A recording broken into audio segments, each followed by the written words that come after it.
Are in effect, and we also have tropical storm warnings for the southeastern Bahamas and also the Keys from 7 Mile Bridge on northward. Well, folks are certainly preparing for Hurricane Floyd all up and down the Florida coast. People in Volusia County are boarding up their homes and businesses. They're not taking any chances. And a little farther to the south in Miami, folks are remembering Hurricane Andrew. We went through every hurricane, we never left. But when we saw Andrew, we were so scared. I says, never again.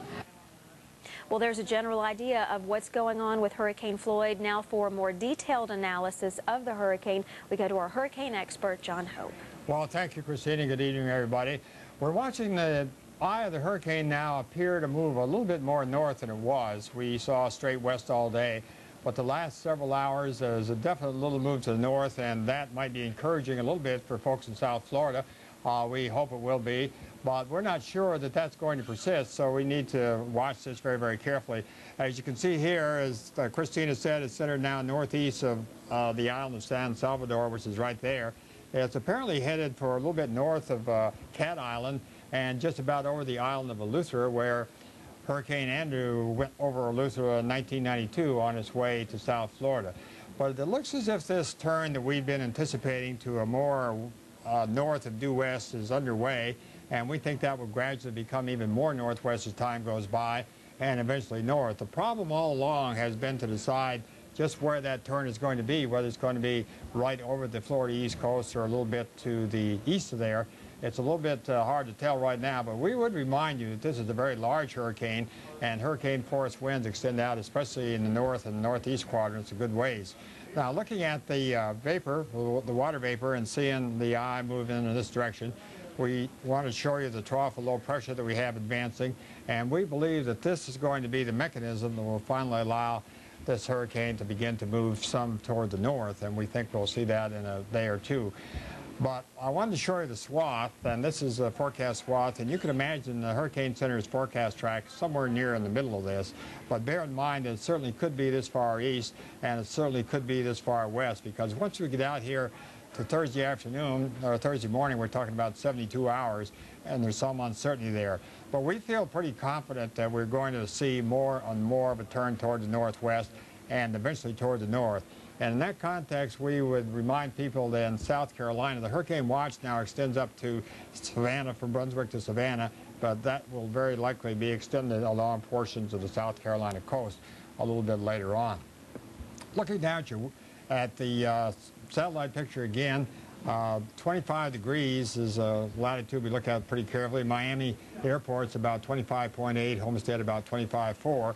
And if it gets north of 25 degrees and is still out here somewhere, perhaps folks in extreme southeastern part of Florida could breathe a little bit easier, but it's too early to do that now.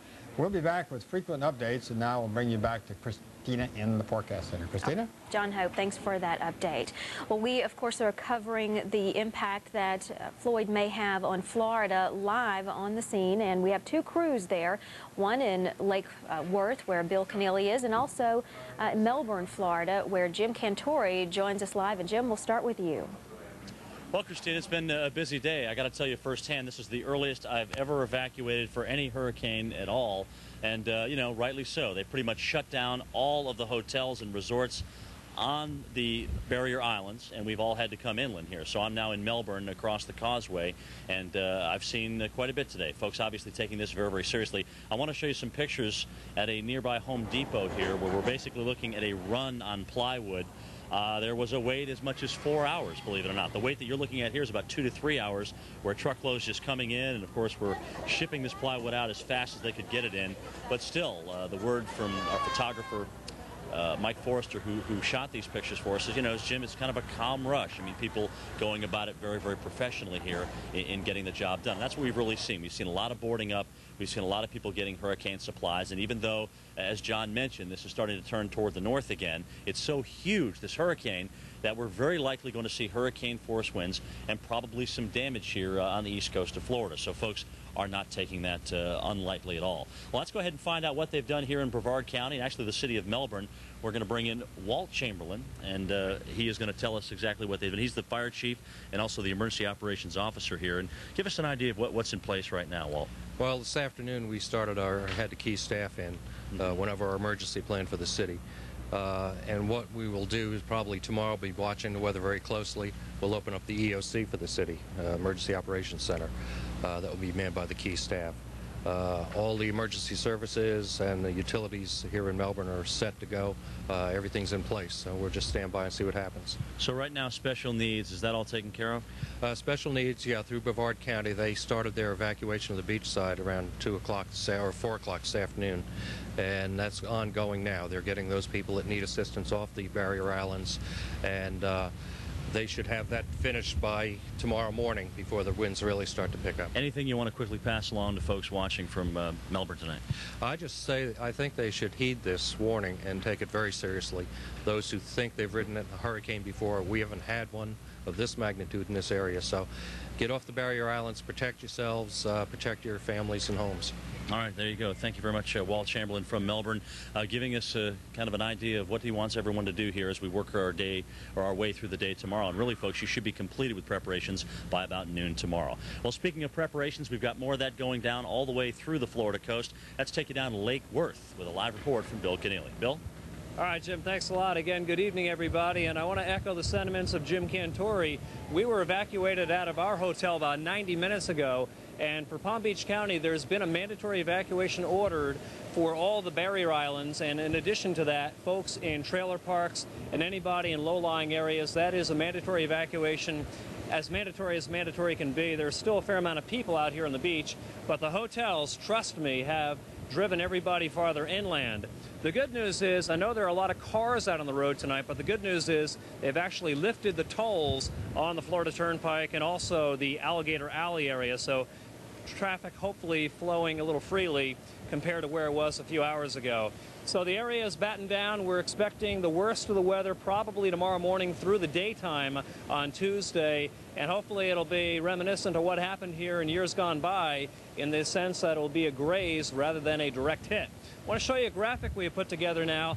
Tracks of Hurricanes Erin, Andrew, and also Hurricane David. Hurricane Erin about 4 years ago passing well north of here, the eye passing over Vero Beach. We all know Andrew back in '92, and that was just crushing the South Dade County area. But up here, we were grazed. And also Hurricane David, about 20 years ago, actually brought in winds close to a hurricane force. But again, the full brunt, the full impact of that hurricane was not felt until it made a landfall up around Savannah, Georgia. So we're hoping for the same type of playing out. But nonetheless, folks, if you have to get out and about, do so this evening. Tomorrow morning, things will be going steadily downhill. Now let's take it back to Christina in Atlanta. All right, Bill, thanks a lot for that update. We will check back in with you guys in just a bit. And we want to remind you that if you need additional information and you're not near your TV set, you can always check us out online at weather.com. But for now, we want to head back to the studio for the rest of the country's weather. Thanks, Christina. We'll begin the storm watch with a look at the tropics, and there's a lot to talk about here. We have 2 hurricanes, including Hurricane Floyd and also Hurricane Gert. There's also another system that is of interest, an area of disturbed weather that's being monitored presently, and we'll continue to keep you apprised of that situation right there. Again, that may be of something of tropical note. We'll continue to keep an eye on that. But, of course, here's Hurricane Floyd, and here's Gert. Let's look at all these things.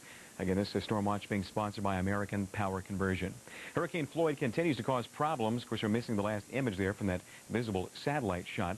But as it does move in toward the Abaco Islands, that's where some of the strongest winds are being seen presently. Right now, it's moving west-northwest at 14 with sustained winds of 140 miles per hour. Now, the winds have decreased just a smidgen. Still an incredibly powerful hurricane. But those big systems can kind of go through fluctuations in strength like that.